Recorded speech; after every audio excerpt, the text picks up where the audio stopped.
my name is Christy Prang and I'm the Training and Prevention Director at the Child Advocacy Center. And today I'm going to talk to you about how to talk to kids about boundaries, body safety, and sexual abuse. I'm going to focus on kids that are under the age of 12, and then later in the series we'll focus on that preteen, teen age groups. It's important to have age-appropriate conversations starting young, and really in a very matter-of-fact tone. And so you can start by, as soon as you're able and ready to label body parts, starting with things like eyes, ears, mouth, nose, and then moving into private parts such as penis and vagina. Also talking to young kids about which of their body parts are private.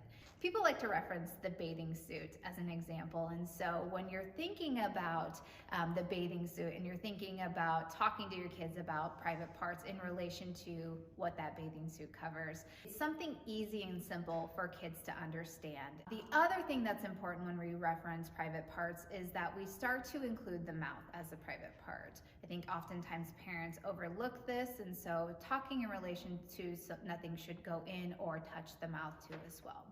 The other thing that's really important with young kids is to talk to them about who is okay for them to be kind of within their physical space. And so talking and using examples like at a doctor's office, when the doctor is checking you and doing that well check or checking your private parts, that's okay because mommy and daddy are there.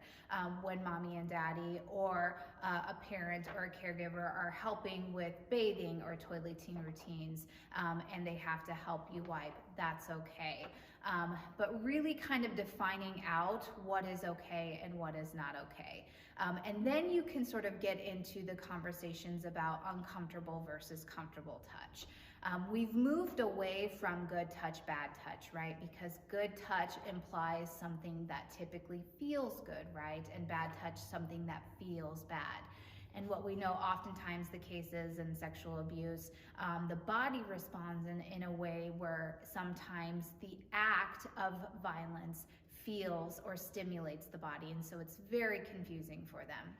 How you want to teach young kids uncomfortable versus comfortable touch is by modeling that. And so if there's an example where I'm feeling uncomfortable and maybe I have butterflies in my stomach or I'm sweating or my heart is racing, I'm going to talk to my kid about that and use those simple references.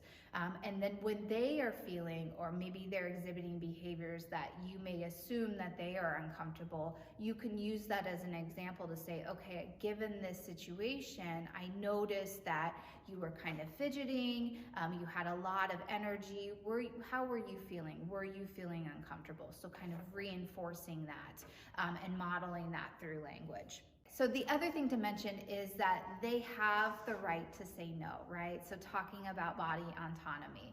And so really reinforcing that with your loved ones. So grandmas and grandpas are a great example of how, you know, when we go to greet grandma and grandpa, it's always, hey, go give your grandma and grandpa a hug. And so reinforcing their boundaries and saying, you can say your goodbyes however you want. But then also having a conversation with your loved ones, including grandma and grandpa, to say, hey, we are teaching that, you know, our daughter, our son has the right to their body and they have the right to say no. And so they can say their goodbyes however they want.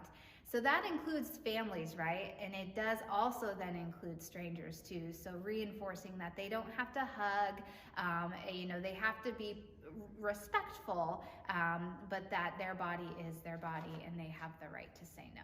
It's important as kids age to use real life conversation starters. And so you're really engaging with them on a day-to-day basis, but you're using things that they like and or are interested in. So school is a great example. Hopefully most of the kids are interested in school.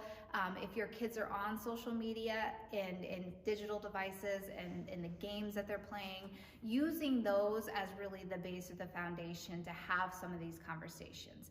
Again, we really want to make it so this is just a normal conversation like safety. So tornado safety here in Nebraska, fire safety, bicycle helmet safety, body and boundaries safety should be kind of spoken in the same manner, right? And so using those conversation starters, Darkness to Light has a great website with access to what if scenarios that give you examples of like, okay, so if you had the superpower to be invisible, what would you do? And then it gets into safety related. So there's a good balance for kids to kind of be interactive with some silly ones, but then also what would happen if an older teen asked you down into a basement and there was no one down there? What if somebody came to the door and mom or dad was in the shower? What would you do? So using those real life conversation starters or those what if scenarios is going to be really important. Another thing that I would talk to kids about is understanding who their trusted adults are, right? And so a lot of the prevention curriculum talks about 5 trusted adults.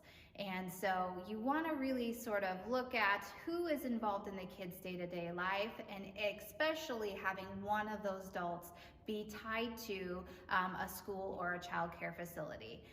Why we really encourage that is because oftentimes schools and child care facilities know mandatory reporting laws, and so if a kid is using their voice and finding the courage to disclose that abuse is happening, that those professionals will know what to do with it. An additional tip that we want to talk to even these younger kids about is not to give out personal information.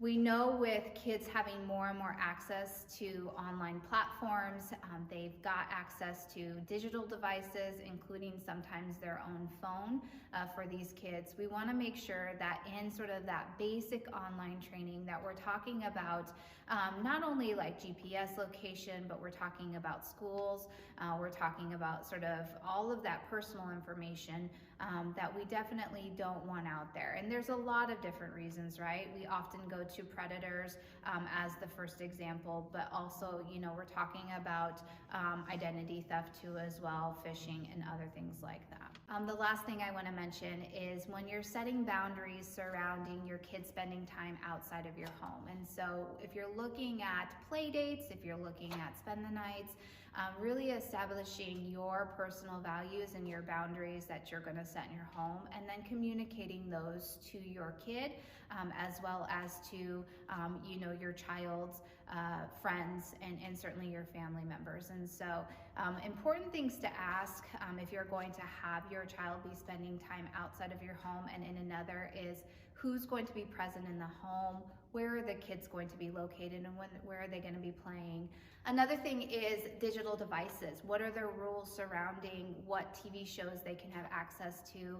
Where are their phones? Where are the computers within the household? Especially with spend the nights, what is their policy on turning in phones and internet usage after parents go to sleep? And so the other really important thing about kids, and even as young as 10 and 11 and 12, if they are spending time at another friend's house or even a family member's house, to have conversations around what does it really look like if I'm uncomfortable and want to get out of this situation.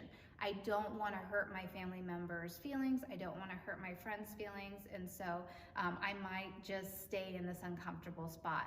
We want to give kids an out. And so I would recommend at least 2 different ways that a kid can actually reach out to you, your child can reach out to you, and that you can come and pick them up so they can get out of that uncomfortable situation. The last thing to do is really reinforce that if somebody's ever made you feel like you've been in a situation where they've broached a boundary, or you've participated in something that may be something that we've talked about that might be a boundary violation, and I'm saying don't do it and you've already done it, it's okay to come to me and tell me.